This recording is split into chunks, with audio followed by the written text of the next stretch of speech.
ایک مستند امریکی جریدے فارن پالیسی جرنل کے مطابق امریکہ کی 16 خفیہ اداروں نے 82 صفحات پر مشتمل ایک رپورٹ حکومت کو پیش کی ہے، جس کا عنوان بعد از اسرائیل مشرق وسطیٰ کی تیاری preparing for post Israel Middle East ہے۔ ان خفیہ اداروں میں بدنام زمانہ NSA، DEA، CIA اور FBI بھی شامل ہے۔ اس رپورٹ کا لب لباب یہ ہے کہ اسرائیل کی صہیونی ریاست اب امریکی سلامتی اور امریکی معیشت کے لیے دنیا میں سب سے بڑا خطرہ بن چکی ہے۔ اس رپورٹ پر امریکہ کے اعلیٰ ترین جمہوری، انتظامی، دفاعی ادارے غور و فکر کر رہے ہیں۔ رپورٹ میں مشرق وسطیٰ کی علاقائی، سیاسی اور معاشی حالات کا تفصیلی تجزیہ کرنے کے بعد یہ نتیجہ اخذ کیا گیا ہے۔ اسرائیل سے بڑھ کر اس تاریخی حقیقت کو اور کون جانتا ہوگا کہ ہر فرعون اپنے موسیٰ کی پرورش خود کرتا ہے۔ رپورٹ میں بتایا گیا ہے کہ اسرائیل کی طرف سے مسلسل امریکی سلامتی کے خلاف ایسے اقدامات کیے جا رہے ہیں جن پر کوئی سمجھوتہ نہیں کیا جا سکتا۔ رپورٹ مرتب کرنے والے خفیہ ادارے نے پوری کرۂ ارض پر موجود کل اقوام عالم کے حوالے سے لکھا ہے کہ پوری دنیا اسرائیل کی ریاست کو دہشت گرد اور خونی قاتل ریاست سمجھتی ہے۔ خفیہ اداروں کی اس رپورٹ میں یہ بھی کہا گیا ہے کہ تمام ممالک کے لوگ اس بات پر متفق ہیں کہ اسرائیل نے فلسطینیوں کی سرزمین پر ناجائز اور غاصبانہ قبضہ جما رکھا ہے اور اسرائیل کو اس کا کوئی اخلاقی قانونی جواز حاصل نہیں ہے۔ رپورٹ میں امریکی قیادت کو متنبہ کیا گیا ہے کہ ان حالات میں اسرائیل کے لیے امریکی فوجی، معاشی، سیاسی امداد اور اس کے مقابلے میں اسرائیلی جنگیں اور اسرائیلی ناجائز اقدامات امریکی مفاد سے شدید ٹکراؤ رکھتے ہیں۔ رپورٹ میں مثال کے طور پر اسرائیل روز بروز بڑھتے ہوئے ایٹمی اسلحے کے تعداد اور فلسطینی شہری آبادی پر بے پناہ بمباری کے ذریعے انسانی حقوق اور عالمی قوانین کی خلاف ورزی کو بھی پیش کیا گیا ہے۔ 16 امریکی خفیہ اداروں کی متفقہ رپورٹ میں اسرائیل کو بدمعاش اور مجرم ریاست ثابت کر دیا گیا ہے۔ امریکہ میں اسرائیلی اور صہیونی گروہ کس قدر منظم، متحرک اور مؤثر ہیں، اس کا اندازہ تو کیا جا سکتا ہے، لیکن اس کا ادراک کرنا قطعاً بھی ناممکن ہے۔ امریکہ کا جو چہرہ دنیا کے سامنے ہے وہ یونائٹڈ اسٹیٹ امریکہ ہے، جبکہ یہ دکھانے کے دانت ہیں اور اصل چبانے کے دانت کارپوریٹ امریکہ ہے، اور یہ امریکہ کی اصل حقیقت ہے جو دنیا پر حکمران ہے۔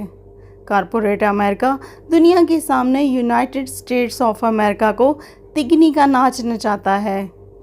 اس کارپوریٹ امریکہ کی رگ و جان پنجہ یہود میں ہے۔ اس حقیقت کو مذکورہ رپورٹ میں بھی جگہ دی گئی ہے کہ 60 سے زائد تنظیمیں جو امریکہ جیسی سرزمین پر خود امریکہ کے خلاف اسرائیل کے لیے کام کر رہی ہیں، ان تنظیموں نے 7,500 امریکی اعلیٰ عہدیداران اور افسران کی خدمات کو خرید رکھا ہے۔ چنانچہ اس خفیہ رپورٹ کی نقول فوراً سے بیشتر اسرائیل میں پہنچا دی گئی اور اس کام میں امریکہ کے اندر صہیونی لابی کے متحرک ترین افراد امریکی سینیٹرز چارلس ایس کومر اور جان ایم سی کین سرفرست ہیں۔ ان کے بعد امریکی کانگریس کے ارکان ایرک کانٹر اور خاتون رکن الینا روز لیتھن بھی اس ملک دشمن سازش میں ملوث ہے۔ اسرائیل میں اس رپورٹ کے پہنچنے پر متوقع رد عمل کوئی ڈھکی چھپی بات نہیں ہے۔ ظاہر ہے سچ تو کڑوا ہی ہوتا ہے۔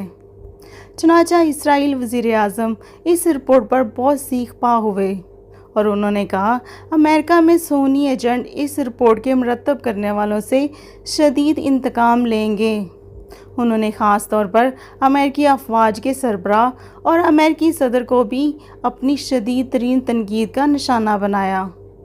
اس پر اسرائیلی پارلیمان کے سربراہ نے کہا کہ آخر امریکی صدر ہماری مخالفت کیسے کر سکتا ہے جبکہ ہم یہودیوں نے اس کے لیے سب کچھ کیا ہے۔ یہودیوں کی 2000 سالہ تاریخ ہجرت سے ہولوکاسٹ تک اور سیکولرزم کی ریس سے چنی گئی تمام بنیادوں پر قائم اسرائیل سے مستقبل قریب میں سقوط اسرائیل تک کے حالات قرآن مجید میں بیان کیے گئے ہیں، جس میں بتایا گیا ہے